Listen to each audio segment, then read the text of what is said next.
Saya ini saat ini bukan CEO lagi, bukan direktur utama lagi dari Citra Marga Nusapala, yaitu pengelola jalan tol. Tapi alhamdulillah, 2012 saya sebagai CEO di sana. Tetapi sekarang alhamdulillah saya sudah jadi pemilik 80% saham di Citra Marga. Itu semua bukan karena kepintaran saya, bukan karena kehebatan saya, tetapi semua gerak Allah. Saya mulai dari kecil, saya sebagai pedagang es mambo, pedagang asongan. Saya tidak pernah bermimpi, tapi saya punya mimpi selalu. Oleh sebab itu saya selalu katakan kepada teman-teman, dalam hidup ini kita harus punya mimpi, tetapi mimpi itu harus kita juga yang membuat menjadi kenyataan. Jangan biarkan mimpi itu berangan-angan saja di kepala kita, tapi kita harus jadikan kenyataan. Kita jadi orang harus jujur dan amanah. Kedua, harus sayang kepada orang tua, karena doa orang tua ini membuat jalan kita jadi mulus. Saya selalu katakan kepada anak-anak saya, mungkin kalau kamu disuruh pilih sayang ibu atau bapak, kamu bingung. Tapi saya tekankan kepada anak-anak saya, pertama kamu harus lebih hormat, lebih sayang kepada ibu kamu. Baru kedua bapak kamu. Karena pengorbanan ibu kamu jauh lebih besar daripada bapak kamu. Jadi ibu mengandung kita. Begitu kita lahir, kita disuapin, terus kemudian kita ngompol, kita buang air besar, tengah malam, lagi tidur enak-enak, dia bangun, dia susuin kita, kadang-kala cuci, kita punya ngompol cuci, kita punya bekas buang air. Kemudian dia didik kita, dia bawa kita ke sekolah, dia antar, diajarin kita. Kalau seorang ayah cuman cari nafkah saja diberikan, tetapi kalau yang mendidik anak-anak itu semua peran ibu sangat besar. Oleh sebab itu jangan sampai kita lupa akan pengorbanan seorang ibu. Dan pengorbanan seorang ibu itu nggak bisa diukur dengan materi. Saya pun kadangkala suka sedih. Saya kalau ke makam ibu bapak saya, andai kata saya masih punya ibu bapak, pasti saya akan sayangin lebih. Tapi ya mungkin Tuhan berencana lain. Jadi mungkin saya harus jelaskan. Kegiatan saya adalah dulu cita-cita cuman jadi tukang parkir. Waktu saya sekolah SMA, saya suka liwat di daerah Pasar Baru. Saya tanya tukang parkir, satu hari dapat berapa sih? Dapat 10.000 sampai 15.000. Waktu itu satu mangkok bakmi hanya 300 perak. Jadi kalau 10.000 sama dengan 33 mangkok. Andai kata saya makan satu hari 3 kali, saya masih bisa save 30 mangkok. Berarti saya masih bisa jadi tukang parkir aja udah cukup. Itu cita-cita waktu SMA. Terus saya bermimpi, kok orang-orang bisa sukses? Bagaimana cara sukses? Satu hari saya ke toko buku. Saya lihat buku bagaimana jadi orang sukses. Saya nggak punya uang. Waktu itu toko bukunya di Pasar Baru, toko buku Tropen. Saya hanya duduk ke sana, saya numpang baca, terus saya pulang. Saya bacain buku bagaimana cari orang sukses. Karena jadi orang sukses itu harus rajin bekerja. Dan juga jangan lupa berdoa. Dan juga jangan lupa jujur. Dan jangan lupa juga sayang kepada orang tua dan minta ridho barokah dari orang tua. Itu intisarinya. Dan saya selalu bermimpi memang menjadi orang sukses. Mimpi itu saya sendiri pesimis waktu itu untuk sukses. Tetapi seperti saya katakan, bahwa ini semua gerak Tuhan, bukan gerak saya. Saya jadi mualaf umur 24 tahun. Saya diangkat anak oleh almarhum Buya Hamka. Dan seiring saya jadi mualaf, saya cuma niat minta kepada Allah, Karena waktu saya jadi mualaf itu Buya Hamka bilang, "Nak, dosa-dosamu mulai hari ini 0, jadi kamu mulai lagi dengan yang baik ya." Jadi saya mulai dengan yang baik, dan saya niat minta kepada Allah, "Ya Allah, dengan perkenan Engkau, kalau memang diperkenankan, aku ingin mengharumkan nama Islam dan aku ingin sukses." Sukses itu entah bagaimana, apakah punya nama besar, apakah punya harta, saya bilang terserah. Rupanya doa saya dijabah Allah. Dan saya bisa mendapat kesempatan mempunyai usaha. Saya punya usaha kayu dulu di Kalimantan, saya bikin triplex. Tapi waktu Orde Baru, karena saya kurang dekat dengan pemerintahan waktu itu, akhirnya saya dikeluarkan satu surat untuk tidak dilayani dokumentasinya. Akhirnya saya tutup pabrik saya, 11.000 karyawan saya harus pulang ke Jawa itu semua. Dan saya nggak kecil hati. Saya bilang, "Ya Allah, kalau memang ini rencanamu, nggak apa-apa. 11.000 karyawan bedol desa semua pulang." Saya diam, terus saya coba lagi untuk berusaha lagi. Tetap kadangkala jatuh bangun itu pasti. Ya ada hal-hal waktu 2008, saya ingat itu pabrik tahun 94 saya tutup, dan saya 2008 diajak seorang teman. 14 tahun saya pensiun, itu ibaratnya nggak ada kerjaan. Diajak seorang teman untuk ikut di perusahaan pemboran minyak lepas pantai. Tapi 1 tahun saya bilang ini bukan bidang saya. Kemudian saya tahun 2012 saya ditawarkan oleh pemegang saham yang sedang berantem, pemegang saham jalan tol Citra Marga Nusa Pala Persada. Itu jalan tol dalam kota, dan sekarang ini kalau perusahaan tol swasta terbesar adalah Citra Marga. Jadi saya ceritakan juga, inilah mungkin yang paling penting. Waktu saya masuk di Citra Marga, ini pemegang sahamnya berantem, menanyakan kepada saya, "Kamu berani nggak jadi direktur utama?" Saya bilang, "Kenapa harus saya? Karena ini raksasa-raksasa lagi pada berantem semua." Waktu itu Citra Marga yang punya adalah Ibu Tutut di antaranya. Terus ada Robi Sumampau, Robi Kete, dan ini naga-naga semua lah. Kebenaran saya ini kelahiran Kalimantan Timur, dari Sungai Mahakam saya lahir.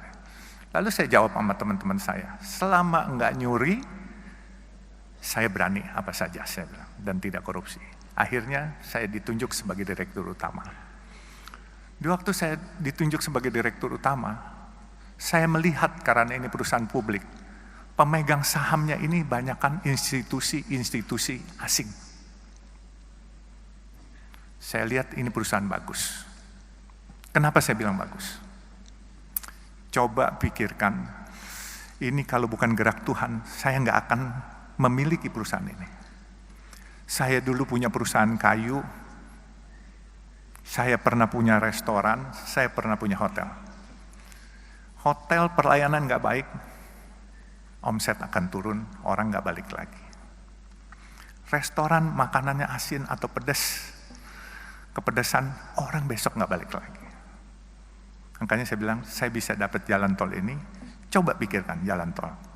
Kalian pernah lewat jalan tol, bayar, macet, marah-marah hari ini, brengsek nih jalan, macet, bayar pula.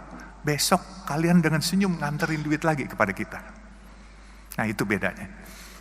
Jadi kalau saya tidur, jam 10 malam, itu truk-truk besar yang nyariin duit sampai subuh jam 5 pagi. Kemudian kalau saya lagi melek, bangun sedan-sedan dan kendaraan umum dari jam 5 pagi sampai jam 10 malam. Nah jadi itulah perkembangan jalan tol, bisnis ini beda dengan hotel, dengan restoran, dan yang lain-lain. Nah saya bisa ceritakan, waktu saya lihat perusahaan ini bagus, saya kumpulkan teman-teman saya.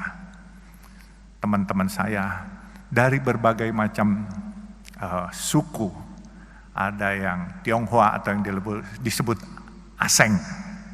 Jadi saya bilang, ini daripada asing yang milikin, kenapa enggak kita-kita, kalian para asing, teman-teman maupun yang lain, ayo kita milikin. Mereka tanya sama saya, bagaimana? Saya bilang, gampang, siapin aja dananya, saya bikin asing ini keluar barangnya. Jadi waktu itu saya direktur utama, apa yang saya sebut itu pasti bereaksi market. Tapi waktu itu memang saya menyebut ingin membeli sesuatu barang, itu asingnya ketakutan. Kebenaran saya nggak sekolah tinggi Pak, jadi saya main seruduk aja. Kalau ikutin aturan saya nggak berani ngomong begitu, karena di aturan nggak boleh. Jadi saya bilang hari itu, saya ingin beli Bank Senturi yang sedang bermasalah waktu itu. Itu semua asing tidak setuju. Dia lepas barang itu semua. Akhirnya teman-teman saya beli semua. Akhirnya sekarang pemiliknya adalah orang Indonesia asli semua Pak. Jadi Citra Marga ini udah nggak ada asing. Kalaupun ada asing 1-2 orang gitu. Jadi kita boleh berbangga lah, ini kita tarik kembali Citra Marga, dan saya pikir ini sesuatu perusahaan yang besar. Dan kenapa saya bilang besar? Dia punya omset untuk dalam kota 600.000 kendaraan per hari. Memang biaya pembangunannya cukup besar. 600.000 kendaraan kali 9.500 rupiah. Kurang lebih hampir 6 miliar, 5,4 miliar per hari. Bagian Jasa Marga separuh, bagian Citra Marga separuh. Tetapi uang itu dipakai untuk pembangunan. Pembangunan jalan tol lain. Bahkan kita lagi mau bangun dari Priuk sampai Peluit, itu kurang lebih 9,7 kilo. Itu biaya anggarannya kurang lebih 13,5 triliun. Lalu kita mau bangun, sekarang kita sudah ada Soreang Pasir Koja di Jawa Barat, di Bandung. Dari Pasir Koja kita mau mengurai kemacetan di Bandung kota, kita akan bikin jalan menembus Gatot Subroto, Soekarno-Hatta sampai Pasopati. Itu kurang lebih 9 triliun. Jadi 22,5 triliun kita butuhkan. Dan saya juga mungkin dari sesi bisnis saya juga ceritakan, saya juga pedagang nasi kuning 3.000 rupiah. Nah,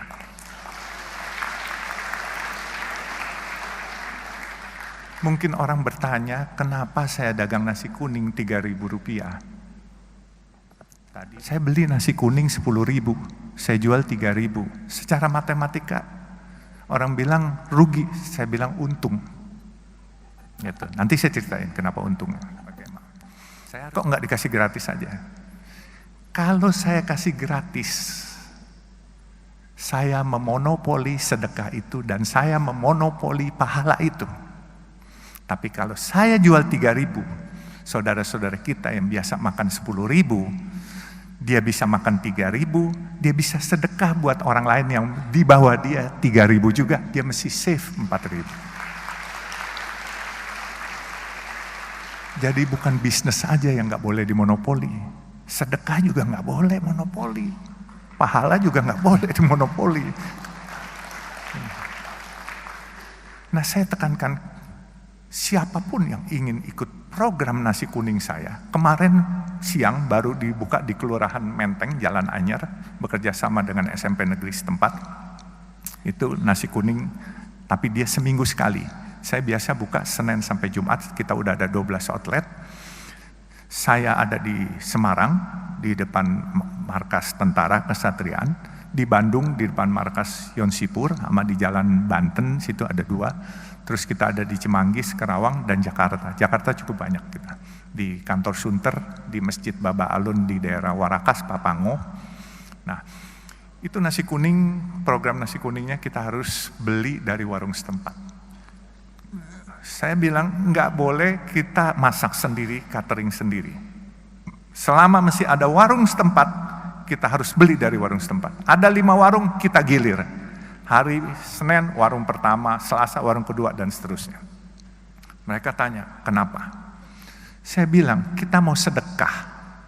Mereka mau cari nafkah, warung-warung kecil setempat.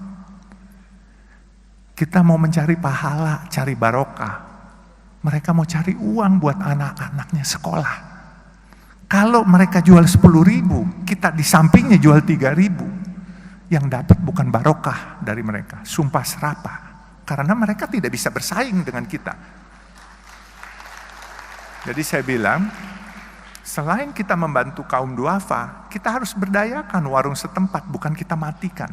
Supaya berkahnya itu kebagian semua. Kaum duafanya kebagian, warung UMKM-nya kebagian. Supaya semua barokah, everybody happy, kitanya pun juga happy. Nah, sekarang ini memang sudah mulai banyak. Dan saya menantang juga, kalau ada teman-teman atau adik-adik atau keluarganya, adik-adik yang mau buka warung nasi kuning, ini khusus buat kaum duafa dan fakir miskin. Ini bentuk rasa terima kasih saya. Saya rela subsidiin setiap hari. Bukan mau ria atau sok-sokan, bukan. Tapi saya berterima kasih kepada Allah atas rezeki yang diberikan. Saya dari pedagang asongan, anak jalanan, sampai saya jadi hari ini. Saya pasti ini ada rahasia Allah yang dititipkan kepada saya. Dan rezeki orang banyak dititipkan pada saya. Ini bukan saya punya. Saya bersyukur itu 6 Februari 2018 warung itu saya buka. Saya cuma kasih 100 juta, warung itu sudah 2 tahun. Dan duitnya malah surplus. Sedekah saya mau lebih pun, saya rencananya 1.000 porsi per hari, subsidinya itu kalau 10.000 saya jual 3.000, subsidi 7.000, berarti 7 juta satu hari. Untuk 250 hari kerja, saya siapkan 1.750.000.000 untuk mensubsidi. Tetapi uang itu tidak pernah terpakai. Inilah yang dikatakan waktu itu oleh guru saya dan ayah angkat saya juga, yaitu almarhum Buya Hamka. Fastabikul khairat, kalau kamu mau berbuat kebaikan di jalan Allah, pasti Allah cariin duitnya. Padahal saya mau keluar duit sendiri, tapi dicariin duitnya. Nah sekarang ini warungnya udah ada 12, di Banjarmasin juga ada. Dan warung itu memang kita khususkan buat kaum duafa dan fakir miskin. Dan kita beli dari warung setempat. Dan tidak boleh dibungkus, bawa pulang. Harus makan di tempat. Karena apa? Kita sadar. Masyarakat kita masyarakat yang kreatif dan pinter. Kalau dibungkus ntar dijual 6.000, mereka cari untung di situ. Jadi harus makan di tempat. Jadi nggak boleh dibungkus dibawa pulang. Kecuali makanan ini tidak habis, kami bungkus, kami bagiin ke lampu merah, kasih gratis, nggak dijual. Jadi mungkin nasi kuning sudah, bisnis sudah, dan saya tantang siapa yang mau buka nasi kuning, ayo, yang mau ikut gabung di perusahaan, ayo, ya kan. Sekarang perusahaan ini, jujur saya juga kaget-kaget. Dulu mimpi punya pegang uang 22 juta aja kayaknya susah setengah mati. Tahu-tahu proyek dikasih 22,5 triliun dari pemerintah. Ini satu kepercayaan yang luar biasa. Anak jalanan loh, anak kampung. Dan saya cuma punya mimpi satu di terakhir lagi saya ceritakan. Mimpi saya baru terrealisasi 3. Mimpi saya adalah membangun tempat ibadah buat umat Islam, kebenaran agama Islam. Membangun masjid atau musola sampai 1000 biji.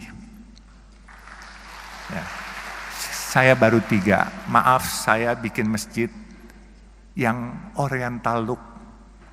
Bentuknya Chinese look. Itu bukan apa-apa.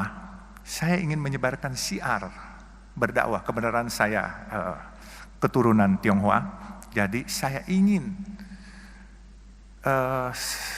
mencoba menyebarkan syiar kepada teman-teman Tionghoa. Kebaikan dari agama Islam apa, supaya mereka tidak jauh, sehingga saya bikin bentuknya seperti yang ada di negara Tiongkok. Makanya saya bikin pertama di masjid di Warakas Papango, itu masjid Baba Alun pertama. Yang kedua, yang unik, saya lagi letakkan batu pertama, tahu-tahu di belakang saya ada yang bersuara waktu itu hari Sabtu. Saya nyumbang boleh nggak? Saya bilang boleh. Nyumbang apa aja? Dia tanya. Saya bilang mau semen, batu, genteng, kirim aja. Saya bilang. Terus nyaut lagi. Saya bilang ngeyel banget nih orang. Kalau gue bukan agama Islam boleh nggak? Saya bilang boleh aja, nggak punya agama juga boleh. Terus ngeyel lagi nyaut. Kalau gitu gue sumbang semuanya deh. Saya lihat ke belakang. Oh, rupanya pemilik Artagraha Group, Pak Tommy Winata. Akhirnya beliau sumbang satu masjid di depan pintu Ancol Karnaval. Beliau agama Buddha. Luar biasa kebinekaan ini. Jadi disumbanglah satu itu. Saya bilang silakan pakai nama AGP. Enggak, dia bilang pakai Baba Alun AGP, Artagraha Peduli. Jadi masjid kedua. Masjid ketiga saya bikin hampir jadi di depan gerbang tol Depok Antasari, Desari. Kebenaran jalan tol Desari pun kami punya. Jadi jalan tol yang dimiliki Citra Marga adalah jalan tol dalam kota, bekerja sama dengan Jasa Marga. Depok Antasari kita bekerja sama dengan Wijaya Karya. Terus kita di Surabaya dari airport ke Waru. Kemudian di Bandung kita dari Soreang Pasir Koja, nantinya North South Link yang menembus ke Pasopati. Terus kita juga Cisumdau, Cilenyi, Sumedang, Dawan yang ke Bandara Kertajati. Dan di Bogor kita ada 40% dengan Jasa Marga kalau dari Sentul ke Bogor. Jadi alhamdulillah kegiatan tol ini cukup menarik dan cukup kita bisa mengikuti program Bapak Presiden menggalakkan infrastruktur. Jadi sekali lagi, inilah anak jalanan, pedagang asongan, tapi karena Allah mau apapun kun fayakun bisa jadi apa saja.